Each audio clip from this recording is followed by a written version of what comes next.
Hello, good evening to all of you. आप सभी लोगों का फिर से एक बार कैरियर आईएएस के ऑनलाइन प्लेटफॉर्म पर स्वागत है।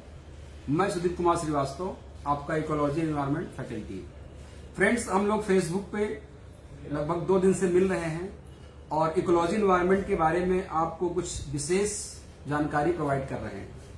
सबसे पहले आप सभी लोगों का स्वागत है और जल्दी से जल्दी आप लोग इस लिंक को जितना संभव हो सब तक शेयर करिए, जिससे कि काफी लोग इस क्लास का, इस सेशन का बेनिफिट ले सके और आप अपने तैयारी को बेहतर तरीके से और अच्छे तरीके से कर सको। आज हम लोग स्पेशली उपस्थित होने वाले थे 67 बीपीएससी प्रीलिमिनरी एनालिसिस के लिए, लेकिन कल जो हम लोग क्लास ले रहे थे उसमें कुछ चीजें रह गई थी, तो उसको हम लोग अभी कंटिन्यू कर रहे हैं। इस सेशन के बाद हम आपको 67 बीपीएससी के बारे में कुछ विशेष जानकारी आपको प्रोवाइड करेंगे, तो उसके लिए आप दोबारा से इस ऑनलाइन प्लेटफॉर्म पर आकर के उसको भी आप समझिएगा, सुनिएगा और नोट्स बनाइएगा। तो बी पेशेंस, उसके लिए हम लोग फिर से भी मिलेंगे इस सेशन के बाद। तब तक हम लोग इस इकोलॉजी एनवायरमेंट का सेशन चल रहा है, इसको हम लोग कंटिन्यू करते हैं। तो एक बार फिर से आप सभी लोगों का कैरियर आईएएस के ऑनलाइन प्लेटफॉर्म पर स्वागत है। जैसे कि 10 अक्टूबर को आपका प्रीलिमिनरी एग्जामिनेशन है यूपीएससी का, उसको लेकर के हम कुछ विशेष जो टॉपिक्स हैं इकोलॉजी एनवायरमेंट को लेकर के उन पे डिस्कस कर रहे हैं। तो आज का जो हमारा पहला टॉपिक है उसको आपको ध्यान रखना है कि international union for conservation of nature ने एक रिपोर्ट जारी की है और उस रिपोर्ट में उसने बताया है कि शार्क और रे जो फिश हैं ये थ्रीटेंड हैं, यानी कि संकटापन्न अवस्था में हैं और 37% इनमें रिडक्शन हुआ है और ये लगातार जो है एक्सटिंक्शन की तरफ जा रही है। तो अब आपको यहाँ पे ध्यान क्या रखना है कि आईयूसीएन क्या है, शार्क और रे जो फिश है वो किस कैटेगरी में आती है और ये थ्रेटेंड क्यों हो रही हैं। तो ये पहला टॉपिक हमारा आज का है, इसको आपको ध्यान में रखना है कि आईयूसीएन ने दुनिया में, ये आपको ध्यान रखिएगा। तो इसका जो मेन रीजन बताया गया है वो ये है, ग्लोबल वार्मिंग हो रही है, ग्लोबल वार्मिंग हो रही है, डिफॉरेस्टेशन हो रहा है, पोल्यूशन बढ़ रहा है, हैबिटेट डिग्रेडेशन हो रहा है और इस वजह से क्या हो रहा है कि थ्रेटेंड में स्पीसीज जा रहे हैं। एक रिपोर्ट के अनुसार बताया गया है कि जो ओशनिक शार्क हैं, समुद्री शार्क जो हैं, इनकी पॉपुलेशन 1970 के ईयर से अगर देखा जाए तो ये घट करके लगभग 1970 से अब तक इनकी संख्या 70% घट गई है। ये डेटा आपको याद रखना है। और दूसरी ध्यान रखना है कि 2014 में ये कहा गया था कि शार्क की संख्या लगातार 33% घट रही है और वही डेटा जो 2021 का आया है उसमें बताया जा रहा है कि 37% इनकी संख्या घट रही है और ये एक्सटिंक्शन की तरफ जा रही है। तो ये क्वेश्चन बन सकता है कि आईयूसीएन का जो रिपोर्ट है 2021 का, उसमें शार्क और रे का जो एक्सटिंक्शन है, थ्रेटेंड है, उनका रेशियो कितना है, उनका परसेंटेज कितना है। तो ये एक इंपॉर्टेंट टॉपिक था, इसको आपको ध्यान में रखना है। साथ ही साथ बर्ड पॉपुलेशन, पक्षियों की पॉपुलेशन भी क्या हो रही है, डिक्लाइन हो रही है, ये भी आईयूसीएन ने अपनी रिपोर्ट में बताया है। ये बताया है कि लगभग 18 स्पीसीज ऐसी हैं बर्ड्स की, 18 जो क्रिटिकली इंडेंजर्ड हैं, यानी कि बहुत अत्यधिक संकटापन्न अवस्था में हैं। अगर आप रेड डाटा बुक देखते हैं तो वहां पर कई लिस्ट आती हैं। एक एक्सटिंक्ट हो चुकी है, एक एक्सटिंक्ट इन वाइल्ड होती है, एक क्रिटिकली इंडेंजर्ड होती है, इंडेंजर्ड होती है, वनरेबल होती है। तो क्रिटिकली इंडेंजर्ड का मतलब है कि वो लगभग 90% पॉपुलेशन उनकी खत्म हो रही है। तो ये 18 स्पीसीज ऐसी हैं जो क्रिटिकली इंडेंजर्ड में आ रही है। ये एक डेटा आपके लिए बहुत ही इंपॉर्टेंट है, इसको आपको ध्यान में रखना है। बात आई है कि ये जो बर्ड्स की जो पॉपुलेशन है ये डिक्रीज क्यों हो रही है। तो इसमें वार्मिंग, जो टेम्परेचर ग्लोबल वार्मिंग हो रहा है, उसको मेन इसका एक कंसर्न बताया गया है। आइस मेल्टिंग हो रही है और इसके होने से जो पेंगुइन है, पेंगुइन की जो कॉलोनी है, वो अगर ऐसे ही ग्लोबल वार्मिंग होती रही, आइस मेल्टिंग होती रही, तो 2050 तक जो पेंगुइन्स हैं, बर्ड्स हैं, पाया गया है, इसको आपको ध्यान में रखना है। तो बहुत ही सहजता और सरलता के साथ हम आपको बता रहे हैं, आप इसको डाउनलोड नोट करते जाइएगा या दोबारा से आप इसको देखेंगे। और ये इतना इंपॉर्टेंट आपके एग्जाम के लिए है कि डेफिनेटली यहां से क्वेश्चंस आपको मिलेंगे ही मिलेंगे। डायरेक्टली इनडायरेक्टली हो सकता है कि आपको लग रहा हो कि ऐसा भी हो सकता है कि किसी ऑप्शंस में ये चीजें पूछ ली जाए आपसे, या डायरेक्ट आपसे क्वेश्चन ही यहां से पूछ लिया जाए। तो बहुत गंभीरता से चीजों को आपको समझना है। अगला आज का जो हमारा टॉपिक है उसको ध्यान रखिएगा। भूपेंद्र यादव ने एक पोर्टल लॉन्च किया है। भूपेंद्र यादव ने एक पोर्टल लॉन्च किया है। उस पोर्टल का नाम रखा गया है प्राणा। इसको हम लोग हिंदी में प्राण कहते हैं। तो ये पोर्टल है क्या और कैसे काम करेगा, इसके बनाने का उद्देश्य क्या है, ये थोड़ा सा आपको समझना है। तो ये पूछा जाएगा कि प्राण क्या है। तो पोर्टल है, किसने लॉन्च किया है, तो भूपेंद्र यादव ने लॉन्च किया है। अब भूपेंद्र यादव क्या है और इसको लॉन्च करने वाली जो संस्था है वो कौन सी है। तो इसमें यह बताया गया है कि प्राण पोर्टल क्या करेगा, ये ट्रैक करेगा। ये क्या ट्रैक करेगा कि नेशनल क्लीन एयर प्रोग्राम जो भारत में चल रहा है, NCAP, national clean air programme जो चल रहा है, उसकी प्रोग्रेस कितनी हो रही है, उस प्रोग्रेस को ट्रैक करने के लिए इस पोर्टल को बनाया गया है। इसको आपको ध्यान रखना है। तो जैसे इंडिया में क्या है कि एनएसी सिटीज हैं। एनएसी का मतलब होता है नॉन अटेनमेंट सिटीज। ये इस बार के लिए बहुत इंपॉर्टेंट पॉइंट है। पूछ सकता है कि नॉन अटेनमेंट सिटीज इंडिया में कौन है, या नॉन अटेनमेंट सिटीज किसे कहा जाता है। तो इसको गंभीरता से आप कहीं पे नोट कर लीजिएगा कि ऐसी सिटी जो नेशनल एयर क्वालिटी स्टैंडर्ड जो ये रखा गया था कि 5 साल में पूरा करना है, उसको करने में जो सिटीज फेल हो गई हैं उनको एनएसी में रखा गया है, यानी कि नॉन अटेनमेंट सिटीज में रखा गया है। तो इन नॉन अटेनमेंट सिटीज में ये प्राण पोर्टल काम करेगा और बताया जाएगा कि कैसे हम इसको ट्रैक करेंगे और लोगों को अवेयर करें, जिससे कि हम इस एयर क्वालिटी को कैसे इंप्रूव कर सकते हैं। इस चीज को आपको ध्यान में रखना है। इंडिया ने काफी एफर्ट किया है और ये पाया है कि 86 जो सिटीज हैं वो 2019 में बेटर क्वालिटी को अचीव कर लिया है, किया है। इस चीज को आपको ध्यान में रखना है। अब बात आती है कि इसको लेकर के इंडिया का टारगेट क्या है, यानी कि इंडिया का लक्ष्य क्या है। तो इन्वायरमेंट मिनिस्ट्री जो हमारी है और सेंट्रल पोल्यूशन कंट्रोल बोर्ड, इसको हम लोग शॉर्ट में सीपीसीबी कहते हैं, उसने ये बताया है कि इंडिया में जो पर्टिकुलेट मैटर है दोनों PM10 और PM2.5, इसको हमको 20 से 30% तक रिड्यूस करना है और 2014 के लेवल तक इसको हमको लेकर के आना है। इस चीज को आपको ध्यान रखना है। अगर एक बार आपसे पूछ लिया जाए एक लाइन में कि प्राण पोर्टल क्या है, तो आप कह सकते हैं कि PRANA portal will help in tracking physical and financial status of city air clean programme जो इंडिया का चल रहा है।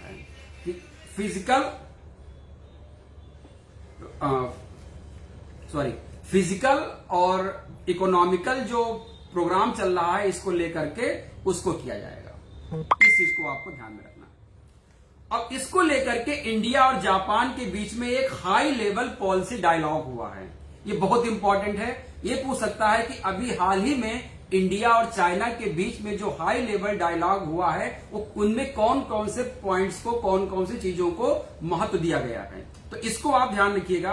आप सभी को पता है कि अभी कोप 26 होने वाला है ग्लासगो में, रसिया में, अब पता है। तो कोप 26 से पहले इंडिया और चाइना की एक हाई प्रोफाइल मीटिंग हुई है और उसमें बताया गया है कि किन किन चीजों पर डिस्कस करेंगे लोग। तो ये एयर पोल्यूशन पर डिस्कस करने वाले किया है इन्होंने, क्लाइमेट चेंज पे, सस्टेनेबल टेक्नोलॉजीज पर, ट्रांसपोर्ट पर, मेराइन लिटर जो होते हैं यानी कि समुद्र में जो कूड़ा डाला जाता है उससे कितनी प्रॉब्लम्स आती हैं उसको लेकर के, और फ्लोरोकार्बन्स यानी कि जो ओजोन डिप्लीटिंग गैस है, इन चीजों को लेकर के इंडिया और जापान के बीच में एक बहुत ही हाई प्रोफाइल मीटिंग हुई है, डायलॉग हुआ है। तो ये आपको याद रखना है, ये भी इस बार के एग्जाम्स में आपसे पूछा जा सकता है। अगला जो हमारा आज का इंपॉर्टेंट टॉपिक है जिसपे हम डिस्कस करेंगे और ये एग्जाम ओरिएंटेड है, एग्जाम में आ सकता है, नाम है atlas of mortality and economic loss from weather, climate and water extremes 1970 to 2019, यानी कि 1970 से लेकर के 2019 तक के बीच में जो हुआ है उसको लेकर के जो है एक इकोनॉमिक जो है वो मोर्टेलिटी बनाई गई है अटल के नाम पे। तो अटल के अकॉर्डिंग कहा गया है, यानी कि इस प्रोग्राम के तहत कहा गया है कि भारत का जो डेवलपमेंट हो रहा है, कंट्री का जो डेवलपमेंट हो रहा है, उसमें जो लॉस हो रहा है हमारे वेदर को, ये जो पिछले 5 दशक में जो हमने डेवलपमेंट किया है, ध्यान रखिएगा, हमने पिछले 5 दशक में जो डेवलपमेंट किया है, यानी कि 1970 से लेकर के 2019 तक जो हमने डेवलपमेंट किया है, उस डेवलपमेंट के पीछे कहीं ना कहीं से इन्वायरमेंट को भी बहुत हानि हुई है। उस हानि का जो नेट जो लॉस है, इकोनॉमिक लॉस है, वो बताया गया है 3.6 ट्रिलियन डॉलर का है। ये एक डेटा बहुत इंपॉर्टेंट है। 3.6 ट्रिलियन डॉलर का इकोनॉमिक लॉस हुआ है सीवियर वेदर इवेंट जो हुए हैं पिछले 5 दशकों में। ये आपको ध्यान रखना है। तो ये चीज इंपॉर्टेंट थी, ये आपको ध्यान रखना है। एक बहुत ही इंपॉर्टेंट है, मुझे तो लग रहा है कि ये क्वेश्चन एग्जाम में इस बार आना ही आना है, रखा हुआ है, तो इसको आप सीरियसली रखिएगा, ये आएगा ही आएगा इस बार। वो क्या है कि आप लोगों ने एक समुद्री गाय का नाम सुना होगा, डुडोंग जिसको कहते हैं। डुडोंग का और यूपीएससी का पता नहीं क्या रिलेशन है कि हर बार डुडोंग से कोई ना कोई क्वेश्चन वो रखता ही रखता है। अगर आप पिछले 10 सालों में देखें तो कम से कम 5 बार डुडोंग से, यानी कि समुद्री गाय से क्वेश्चन पूछा ही गया है। तो इस बार डुडोंग को लेकर के एक बहुत बड़ी रिपोर्ट, यानी कि बहुत बड़ी एक इंफॉर्मेशन या न्यूज आई थी, तो उसको आपको ध्यान में रखना है। वो क्या है कि इंडिया में पहली बार, वो भी तमिलनाडु में, डुडोंग कंजर्वेशन रिजर्व स्टेब्लिश किया गया है। तो क्वेश्चन पूछेगा कि भारत में पहला डुडोंग कंजर्वेशन रिजर्व स्थापित कहां किया गया है, तो आपको बताना है कि तमिलनाडु में किया गया है। और कहां पे किया गया है? जो हमारा पाक बे है, पाक मैंने पाकिस्तान नहीं। जब आप जाते हैं तमिलनाडु के साउथ में जाएंगे, श्रीलंका और तमिलनाडु के बीच में एक पाक बे, PALK, पाक वे पड़ता है, साउथ ईस्ट कोस्ट जो हमारा है। तो इसको आप मैप पे भी लोकेट कर सकते हैं। साउथ ईस्ट जो कोस्ट हमारा है, वहां पर पाक स्टेट है, वहीं पर समुद्री गाय को लेकर के एक रिजर्व बनाया गया है, यानी कि कंजर्वेशन वहां पे किया जाएगा। ये ध्यान रखिएगा। अब डुडोंग है क्या? डुडोंग यूपीएससी इतना प्रेम क्यों करता है? क्योंकि डुडोंग क्या है? एक इंडेंजर्ड मेराइन एनिमल है, समुद्र में रहने वाला एक क्या है? हैबिटेट का इनका लॉस हो रहा है। तो हैबिटेट लॉस, सी पॉल्यूशन और इनका जो ग्रासेस हैं वो खत्म हो रहे हैं, इसलिए ये एक्सटेंशन में जा रहे हैं, यानी कि ये काफी इंडेंजर्ड के रूप में हैं। इंडिया में जो डुडोंग पाए जाते हैं वो गल्फ ऑफ मन्नार में पाए जाते हैं और पाक वे में पाए जाते हैं, दोनों याद रखिएगा। तो ये चीजें आपको ध्यान रखना है, ये आपसे पूछ सकता है, बहुत इंपॉर्टेंट है। एक और इंपॉर्टेंट चीज है कि आपको पता होगा कि लद्दाख को एक नया यूनियन टेरिटरीज बनाया गया है, यानी कि जम्मू कश्मीर से लद्दाख को अलग कर दिया गया था। उसको ध्यान में रख करके लद्दाख के नए जो स्टेट है उसका नया एनिमल, स्टेट एनिमल और स्टेट बर्ड का नाम रखा गया है। तो ये पूछा जाएगा कि लद्दाख का स्टेट एनिमल कौन है और लद्दाख का स्टेट बर्ड कौन है, इसको भी आपको ध्यान रखना होगा। तो ध्यान रखिएगा कि जो लद्दाख का जो स्टेट एनिमल जिसको रखा गया है उसका नाम है स्नो लियोपर्ड। स्नो लियोपर्ड जो है ये आपका लद्दाख का स्टेट एनिमल है। और ब्लैक नेक्ड क्रेन जो है ये आपका लद्दाख का स्टेट बर्ड है, इसको आपको ध्यान में रखना है। तो ये चीजें आपको याद रखनी है, इसके बारे में आप देख लीजिएगा। बाकी चीजें आप, नेक्स्ट चीज है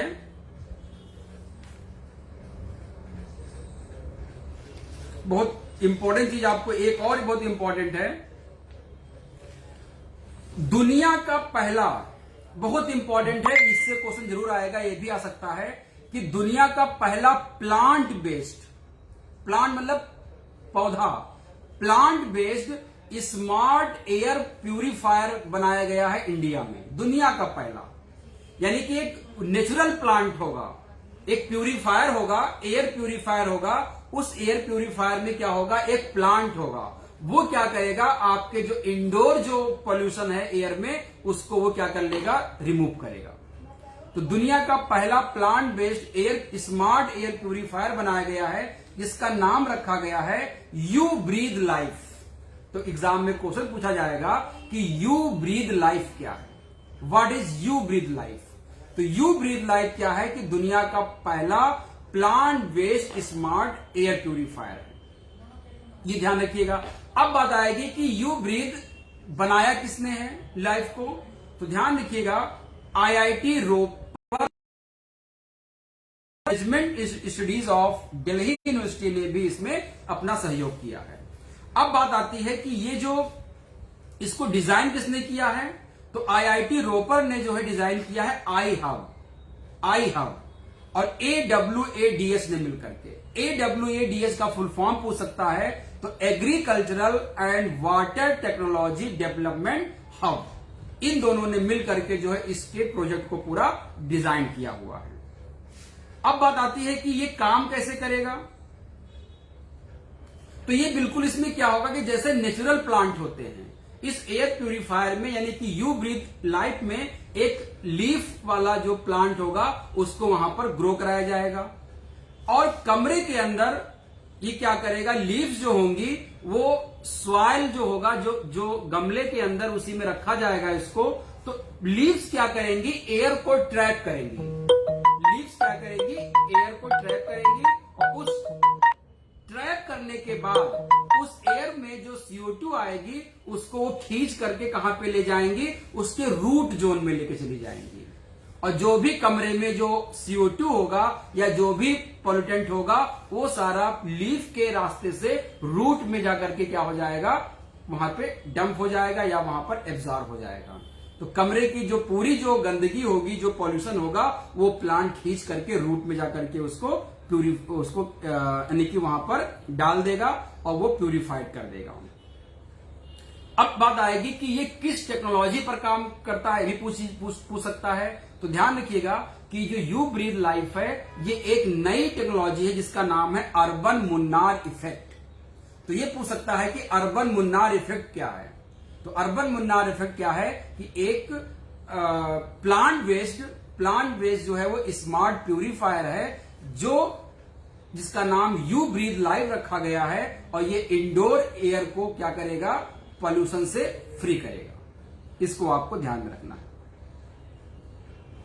और ये इफेक्टिवली क्या करेगा, एयर के पॉल्यूशन को रिमूव कर देगा कमरे से। तो यू ब्रीथ लाइफ आपको ध्यान रखना है, बहुत ही इंपॉर्टेंट है।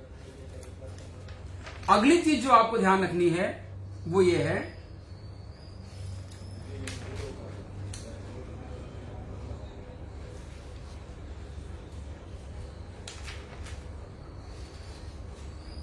हाँ, हाल ही में हाँ, तो हम लोग बात कर रहे हैं नेक्स्ट टॉपिक की। तो नेक्स्ट टॉपिक में है कि भारत ने अभी हाल ही में 4 रामसर साइट को और लिस्ट किया है। इन 4 रामसर साइट को लिस्ट करने के बाद अब भारत में रामसर साइट की लिस्ट हो गई है 46। ये एक पूछ सकता है, ये जो 46 रामसर साइट हैं, इनमें से 4 जो लिस्ट की गई हैं उनके नाम आपसे पूछ सकता है। एक है थोल, ये गुजरात में है। दूसरा है आपका वाधवाना, ये भी गुजरात में है। सुल्तानपुर, ये हरियाणा में है। और बिंदवास, ये आपका हरियाणा में है। यानी कि 2 गुजरात के और 2 हरियाणा के वेटलैंड को इस बार जो है वो रामसर साइट में रखा गया है। जी आपको याद रखना है, जी आपको याद रखना है। और ये पूछ सकता है कि जो इंडिया में रामसर साइट 46 हैं, ये टोटल कितना एरिया कवर करते हैं लैंड का। तो ध्यान रखिएगा, ये जो टोटल आपका 10,83,320 हेक्टेयर एरिया को कवर करते हैं। मैं फिर बोल दे रहा हूं, 10,83,322 हेक्टेयर एरिया को कवर करते हैं टोटल इंडिया के 46 जो आपके रामसर साइट्स हैं। ये आपको ध्यान में रखना है। अगला चीज जो आपके लिए इंपॉर्टेंट है वो ये है कोप 26। कोप 26, अब कोप होता क्या है ध्यान रखिएगा। कोप का फुल फॉर्म होता है कॉन्फ्रेंस ऑफ पार्टीज। यूएनएफसीसी के कैटेगरी में 3 तरह की कंट्री होती हैं, एनेक्स 1 कंट्री, एनेक्स 2 कंट्री और नॉन एनेक्स कंट्री। तो जब एनेक्स 1 कंट्री और एनेक्स 2 कंट्री जब पार्टीज करती हैं, यानी कि जब मीटिंग करती हैं, उसी को कोप कहा जाता है। तो 2020 में चूंकि कोरोना यानी कि पैंडेमिक था, कोविड-19 से पूरी दुनिया परेशान थी, इसलिए 2020 में ये आपका कोप 26 नहीं हुआ था। यही 26 कोप जो आपका है ये 2021 में होने वाला है ग्लासगो में। इसमें इंडिया विजिट करेगा, ये आपको ध्यान रखना है। ये ग्लासगो में होना है और इंडिया इसमें विजिट करेगा। और ध्यान रखिएगा कि United nation climate change conference जो आपका है, climate chief of United kingdom government, हमारे आलोक शर्मा जी हैं, उन्होंने हाल ही में इंडिया में विजिट किया था और उन्होंने बताया था कि यानी कि भारत जो है वो ग्रीन हाउस गैस के इमिशन में तीसरे नंबर पर है। पहले नंबर पे यूएस है, दूसरे नंबर पे चाइना है और तीसरे नंबर पे आपका इंडिया है। तो हमको क्या करना है कि ऐसे कुछ व्यवस्था करनी है, ऐसे कुछ इंतजाम करने हैं, ऐसे कुछ हमको इनिशिएटिव उठाने हैं जिससे कि हम ग्रीन हाउस को कम कर सकें। ये चीज आपको ध्यान में रखनी है। एक आज का सबसे इंपॉर्टेंट और लास्ट आज का हम आपसे डिस्कस करेंगे इसके बारे में, वो ध्यान रखिएगा।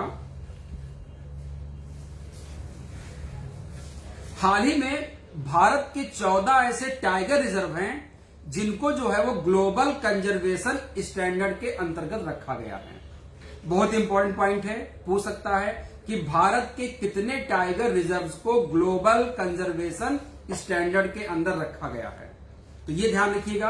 अब बात आएगी कौन कौन से ऐसे जो है आपके टाइगर रिजर्व हैं जिनको ग्लोबल के अंदर रखा गया है कंजर्वेशन अंतर्गत।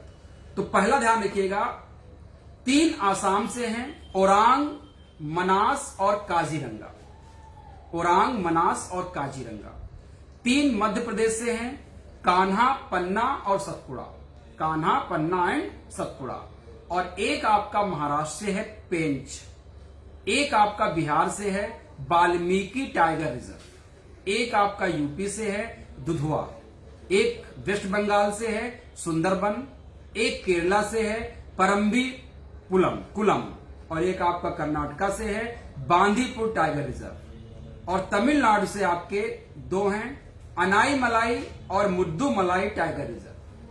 तो ये 14 ऐसे हैं जिनको ग्लोबल कंजर्वेशन एश्योर्ड किया गया है इस साल। तो ये आपसे पूछ सकता है। वर्तमान में आपको हम बता दें कि भारत में वर्तमान में 51 टाइगर रिजर्व हैं और ये 18 स्टेट में फैले हुए हैं। वर्तमान में भारत में 51 टाइगर रिजर्व हैं और 18 स्टेट में ये हैं। ये भी आपसे क्वेश्चन यूपीएससी में पूछ सकता है क्योंकि ये लगातार ऐसे क्वेश्चन वो पूछता आया। तो ये कुछ आज के हमारे इंपॉर्टेंट टॉपिक्स थे जिन पे हम लोगों ने डिस्कस किया है। आई होप आप सभी लोगों को ये अच्छा लग रहा होगा और एग्जाम ओरिएंटेड होने के कारण आप लोग काफी इंटरेस्ट इसको ले रहे होंगे। ऐसे ही कल जो है हमारा गांधी जयंती और शास्त्री जयंती है और परसों संडे है। तो कल आप सभी लोगों को गांधी जयंती की बहुत बहुत शुभकामनाएं, शास्त्री जयंती की शुभकामनाएं।